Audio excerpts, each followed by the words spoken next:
মাসলার ভিতরে এসে আল্লাহ রাব্বুল আলামিন কাল কিয়ামতের ময়দানে এক শ্রেণীর মানুষের জিহ্বাকে এত বড় বানায় দেবেন এবং জিহ্বার দ্বারা তারা চাটের মতন হাঁটতে থাকবে। মাসালার ভিতরে প্রশ্ন করা হয়েছে হুয়ারু জুলুন, ওই সমস্ত লোক কারা? কিতাবের ভিতরে উত্তরের জবাব আছে যে ওই সমস্ত লোক দুনিয়ার ওই সমস্ত মহিলা সম্প্রদায় যারা দুনিয়ার বুকে জোরে জোরে কথা বলে এবং কথার আওয়াজ যত দূর পৌঁছে যাবে আল্লাহ রাব্বুল আলামিন কিয়ামতের ময়দানে ওই সমস্ত মেয়েদেরকে শামুক বানাইয়া তাদের ঠোঁট দিয়া কিয়ামতের ময়দানে হাঁটাতে দেবে এবং চতুর্দিকে ফেরেশতারা বড় বড় লোহার লাঠি নিয়ে দাঁড়ায় থাকবে আর বলবে যে হে মহিলা, তুমি আজ এই কম দুনিয়ার থেকে চিরবিদায় হয়ে আসছ। আজ হাসরের ময়দান, সমস্ত ময়দানগুলো পুড়ে তামা হয়ে যাবে। ওই ময়দানের ভিতরে দুই ঠোঁট দিয়ে হাঁটতে হবে। হাঁটতে পারবে না, তারপরও বলবে এই দুই ঠোঁট দিয়ে হাঁটো। কেন হাঁটো?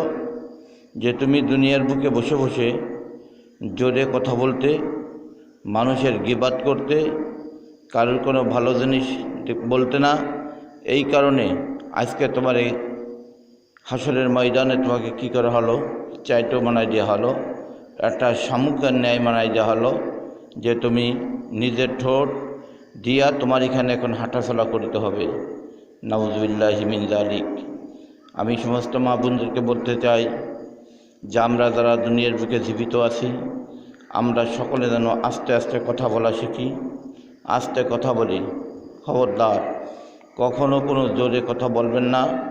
জোরে যদি কথা বলা হয় আর যখন তওবা ছাড়া ইন্তেকাল হয়ে যাবেন তখন আপনাদের আমাকে শামাক বানাই দেওয়া হবে এবং শামুকের মতন জিহ্বার পরে ঠোঁট দিয়ে সেটে সেটে হাঁটা লাগবে, কোনো রকম উপায় থাকবে না।